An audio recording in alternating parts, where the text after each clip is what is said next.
seja bem-vindo, seja bem-vinda. O meu nome é Karen Regina Henrique Rosa e neste vídeo nós vamos falar sobre as novas competências notariais dos tabeliões de notas, focadas aqui em duas leis, a Lei 14.382, que já é uma lei de 2022, de junho do ano passado, e agora, mais recentemente, a Lei 14.711, do dia 30 de outubro de 2023.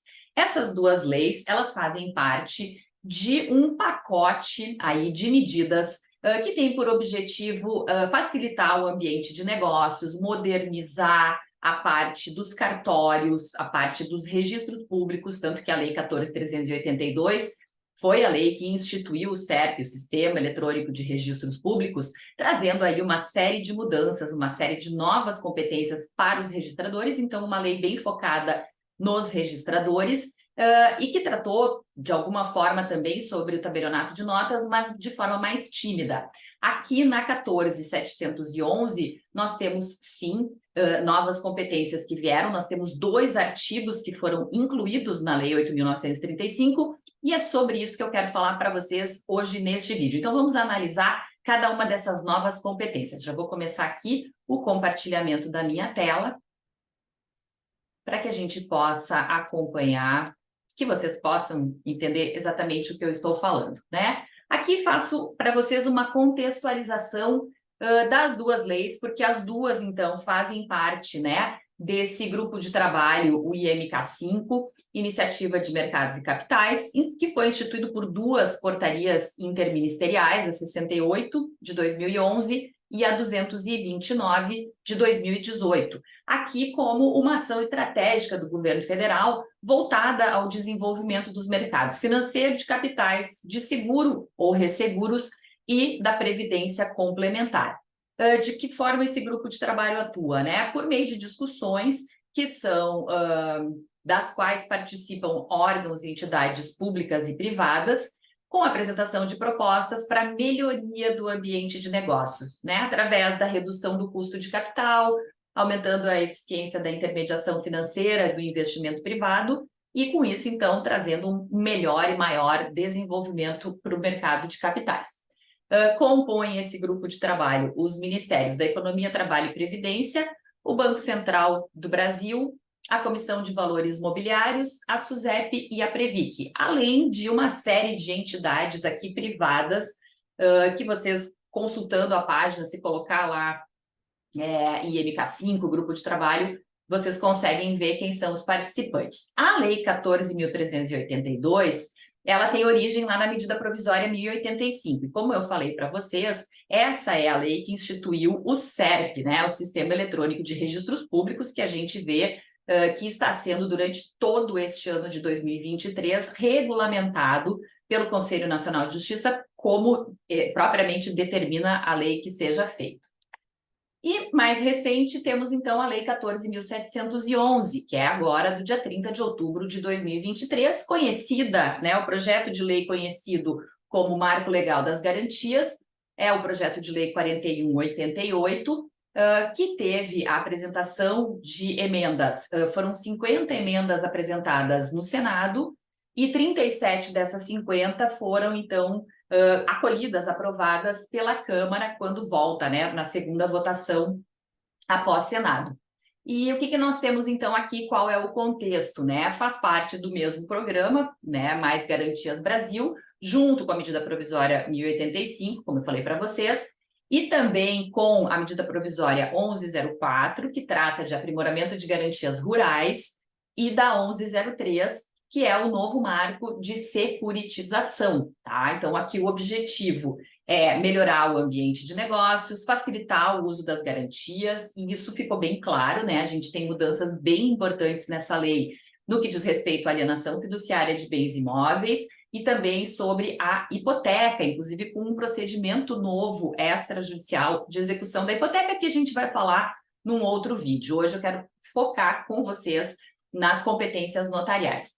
Muito bem, nós temos atualmente essa lei sancionada com vetos, né? Então, ainda não temos a redação final, porque esses vetos poderão ser derrubados pelo Congresso ou não, então a gente ainda vive esse momento, essa expectativa em relação aos vetos, mas nós temos aqui uma série de novas atribuições notariais, e eu fiz questão de trazer para vocês esse quadro geral aqui, para que a gente possa lembrar o que está marcado em preto são aquelas atribuições tradicionais, né? Então, estão previstas na Lei 8.935 desde 94, a lei que agora também, né, acabou de fazer aniversário, ela é de novembro de 94, essa lei, que todo mundo já conhece: lavrar escrituras e procurações públicas, lavrar testamentos públicos e aprovar os cerrados, lavrar as atas notariais, reconhecer firmas e autenticar cópias. O que eu coloquei aqui do lado direito do vídeo que vocês estão vendo é que todas essas competências,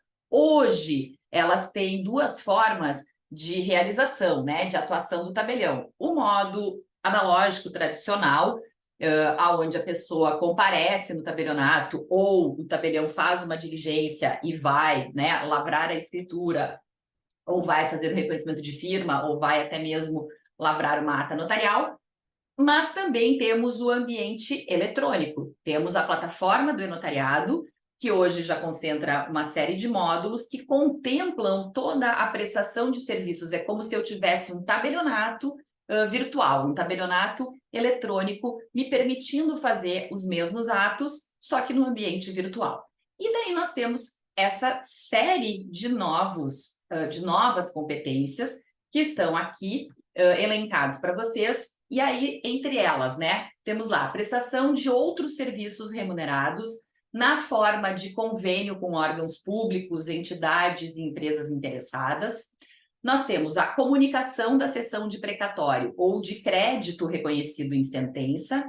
Nós temos a certificação, por meio de ata notarial, do implemento ou da frustração de condições e outros elementos negociais, a possibilidade de atuação como mediador ou conciliador, a atuação como árbitro, a atuação como agente de garantia e ainda a competência para lavrar a ata de arrematação da execução extrajudicial da hipoteca. Então, vejam, 1, 2, 3, 4, 5, 6, 7 novas competências para os tabeliões de notas. Claro, vocês vão me dizer, Karen, mas 2 delas são atas notariais. Sim, são atas notariais, mas são atas notariais diferentes daquelas atas que contém uma narrativa de fato presenciado, né? Aqui a gente tem uma espécie de ata notarial com algumas características que são diferentes. Mas vamos falar então sobre cada uma dessas atribuições novas aqui. A primeira delas está lá no artigo 6º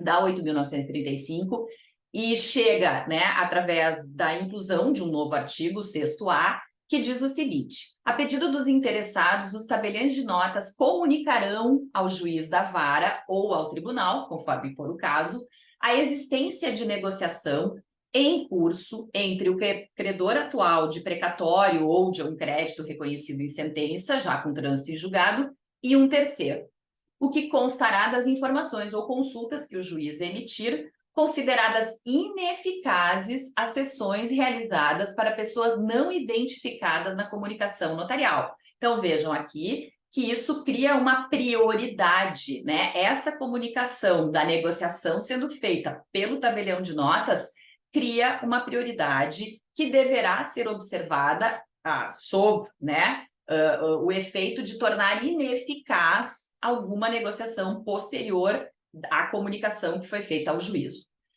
E aí diz, né, se dentro do prazo de 15 dias, contado do recebimento da comunicação, for lavrada a respectiva escritura pública de cessão de crédito. Então, cessão de crédito aqui genérico, né, porque pode ser o crédito do precatório ou o crédito de uma sentença, então, que reconhece um crédito para uma pessoa já com trânsito em julgado, ou seja, já não passível mais de recurso.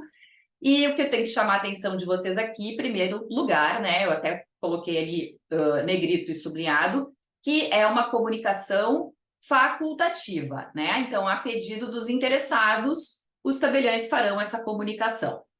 Aí o parágrafo 1º já diz o seguinte: o tabelião de notas deverá comunicar, então aqui deixa de ser uma faculdade e aí passa a ser um dever de comunicação ao juiz da vara ou tribunal, conforme aplicável e em atenção aos pedidos dos interessados, a negociação imediatamente à sessão realizada, no prazo de até 3 dias úteis, contados da data da assinatura da escritura. Bom, essa comunicação, o parágrafo 2º diz, vai ser feita através de uma central notarial que vai estar disponível na plataforma do e-notariado, tá? Então, para o fim de regular a cessão de precatórios que emitirem, os tribunais de todos os poderes e esferas darão exclusivamente aos tabeliões de notas e aos seus substitutos acesso à consulta ou a banco de dados por meio dessa central notarial, com a identificação do número de cadastro de contribuinte do credor e demais dados do crédito que não sejam sensíveis, bem como receberão as comunicações, então, das sessões de precatório. Então, vejam que há a criação de uma Central Nacional de Precatórios, nós temos a possibilidade de, havendo interesse entre essas partes que estão negociando, solicitarem que o tabelião faça a comunicação e uma obrigação do tabelião, de uma vez lavrada a escritura, no prazo de 3 dias, fazer a comunicação. E aí a gente vai para o artigo 7º, né? O que nós temos de novo aqui no artigo 7º? Como eu falei para vocês, as atribuições tradicionais dos incisos 1º ao 5, e aí nós tivemos mudanças com a 14.382, que foi a inclusão de novos parágrafos. Então, na verdade, o que está escrito no parágrafo 1º já existia, ele só passou a ser numerado como parágrafo 1º, que é aquela questão das diligências necessárias para o preparo dos atos. No parágrafo 2º, a questão da vedação, né, a exigência de testemunhas. E o parágrafo 5º, aí vejam que nós temos 4 vetos nesse artigo, né?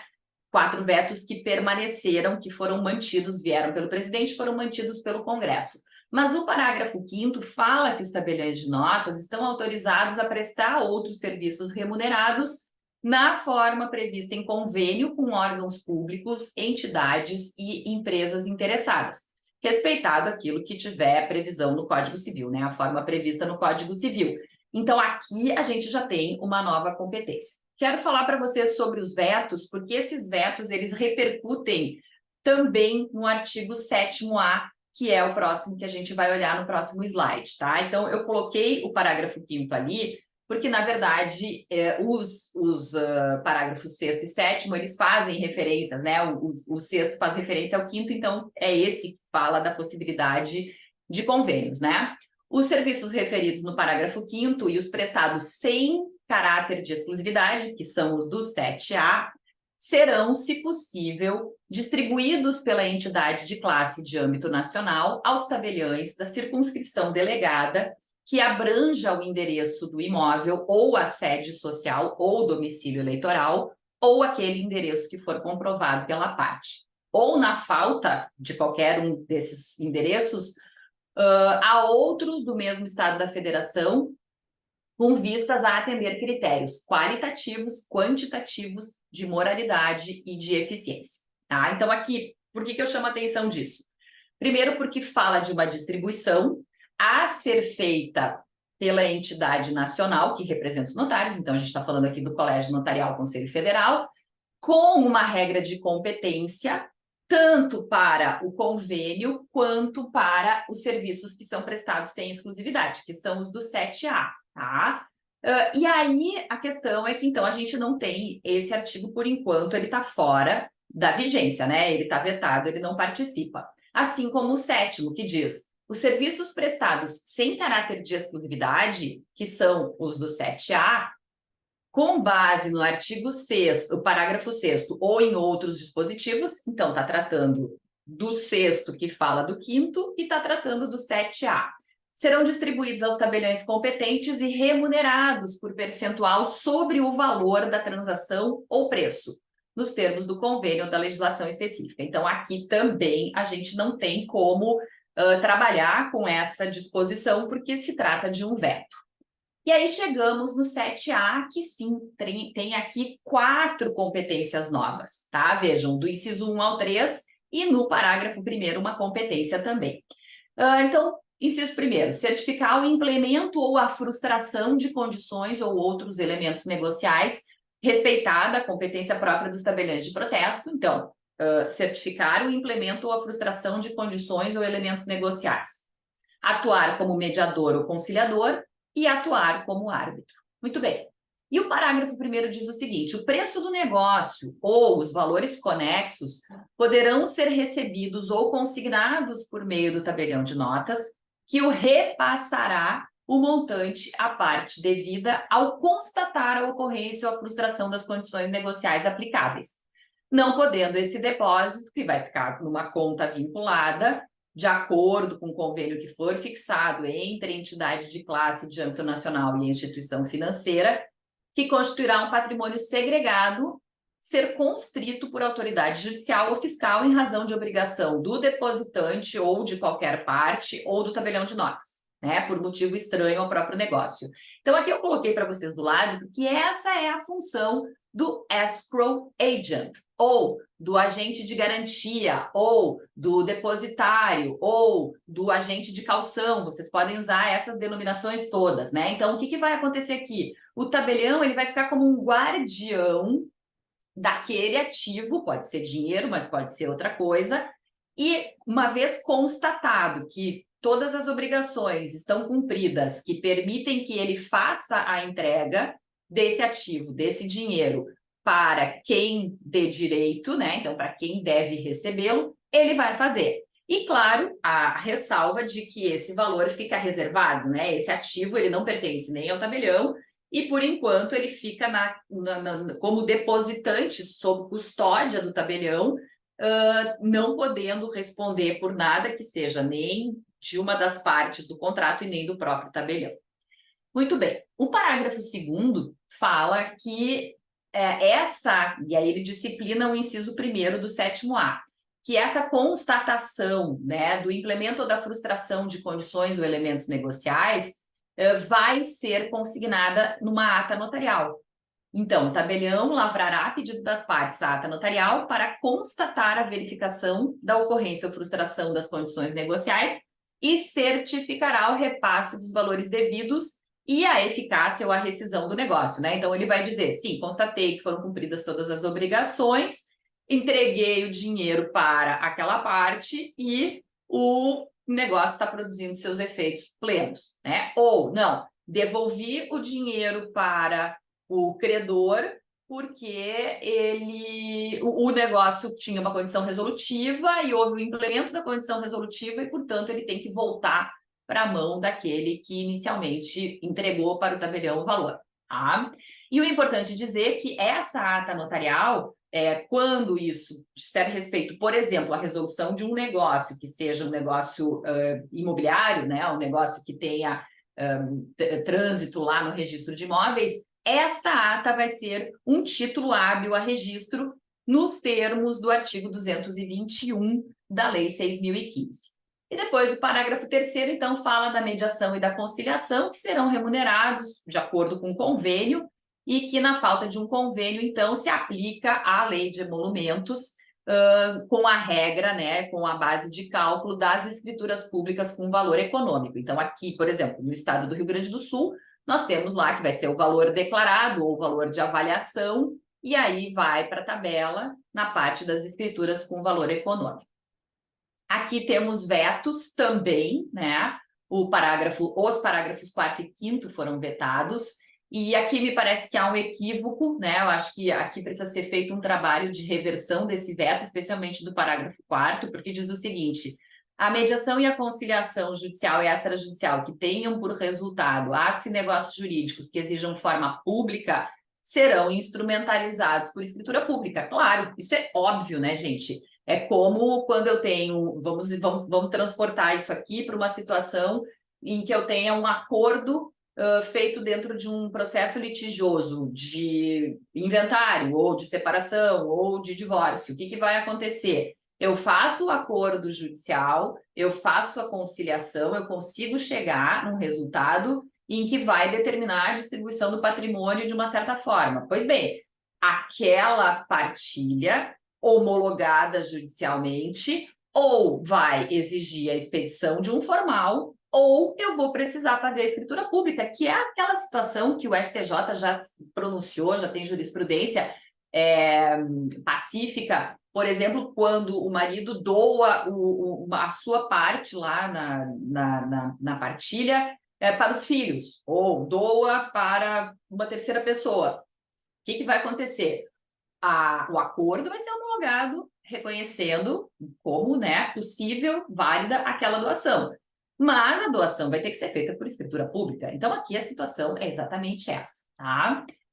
E aí, depois, a outra parte diz respeito a essa questão da arbitragem, né? E trago aqui para vocês a razão do veto, né? Então, dizem que pese a boa intenção do legislador, a proposta legislativa, no que se refere ao parágrafo 4º, contraria o interesse público, pois aumentaria o custo e a burocracia para dar eficácia à transação realizada pelas partes e submeteria o aperfeiçoamento de decisão proferida no âmbito do Poder Judiciário a trâmite desnecessário. Não me parece que é essa a situação. E o parágrafo 5º fala que a proposição legislativa contraria o interesse público, pois condicionaria o exercício da atividade de mediação ou arbitragem pelo tabelião ou escrevente à habilitação por entidade de caráter privado, o que reduziria a liberdade de escolha das partes, tendo em vista que a legislação estabelece que pode ser árbitro qualquer pessoa que tenha a confiança das partes, tá? Então, eu imagino aqui que com relação a esses vetos aqui, a gente poderá ter alguma modificação. Aqui trago novamente para vocês, né, o inciso 1º, que fala dessa ata notarial, porque eu acho que é bem importante a gente fixar, e aqui eu trago para vocês, né, depois eu vou fazer um vídeo só para falar dessa ata, mas dizendo o seguinte, né, qual é a espécie dessa ata, então? Essa ata é uma ata que vai ter que constatar, mediante a apresentação de certas provas, né, uma situação jurídica que vai ser atestada. E aí, quais são as condições cuja ocorrência e frustração poderão ser certificadas, né? A gente tem aí as condições próprias do negócio, e a gente tem também aquilo que a doutrina chama de condições acessórias, né? Então, as condições resolutiva, condição suspensiva, termo, encargo, tudo isso poderá ser objeto de análise pelo tabelião, e aí, conforme a formação do seu juízo, atestado nessa ata notarial. Possíveis questionamentos que a gente pode ter em relação a essa ata, né? Quem pode requerer a ata de certificação do implemento ou da frustração das condições negociais? Aqui me parece que a gente tem uma questão de legitimidade que é relevante, né? Então, as partes contratantes ou terceiros que sejam atingidos, né, de forma direta ou indireta por aquela contratação, poderão ter esse interesse na lavratura dessa ata notarial, tá? E como é que funciona a regra de competência para a ata? Bom, a regra de competência ficou fixada no parágrafo 6º, que é aquele parágrafo que está vetado, né? No parágrafo 6º, que falava da questão da distribuição, lá do 6º do artigo, na verdade, anterior, né? Que não é nem o 7º. Mas, então, para dizer para vocês que me parece que vale a regra geral, né? Enquanto a gente tem o veto, nós vamos ter as regras dos artigos 8º e 9º da 8.935, se a ata for a ata tradicional presencial. Se ela for a ata eletrônica, nós temos o artigo 303 do Código de Normas da Corregedoria Nacional de Justiça, que estabelece, então, né, o tabelião de notas da circunscrição do fato constatado, ou, quando for inaplicável, o do domicílio do requerente. Então, para o digital, essa regra de competência. Precisa de advogado? A lei não exige a presença, a participação do advogado para essa ata notarial, diferente do que acontece na ata de adjudicação e na ata da uso capião extrajudicial. E, por fim, temos ainda a ata de arrematação, tá? Que está lá no artigo 9º da Lei 14.711, né? E que lá no parágrafo 11 diz o seguinte: o artigo 9º aqui, ele traz todo o procedimento que é muito semelhante ao procedimento da alienação fiduciária de bem imóvel, né? Daquele procedimento extrajudicial de execução. E aqui, então, no parágrafo 11, ele diz assim: concluído o procedimento e havendo lance vencedor, os autos do leilão, então o registrador ele formará autos, e o processo de execução extrajudicial da hipoteca serão distribuídos a tabelião de notas com circunscrição delegada que abranja o local do imóvel para a lavratura da ata notarial de arrematação. Então, temos uma ata aqui também com competência, né? que conterá os dados da intimação do devedor e do garantidor e dos autos do leilão, e constituirá título hábil a transmissão da propriedade ao arrematante a ser registrado na matrícula do imóvel. Então, observem que, assim como acontece com a ata que vai constatar o implemento ou a frustração de condições negociais, esta ata aqui é uma ata que transmite propriedade, porque ela vai transmitir a propriedade do devedor para o arrematante, tá? Então, inclui também lá no artigo 221 da Lei de Registros Públicos. Bom, pessoal, vou deixar aqui para vocês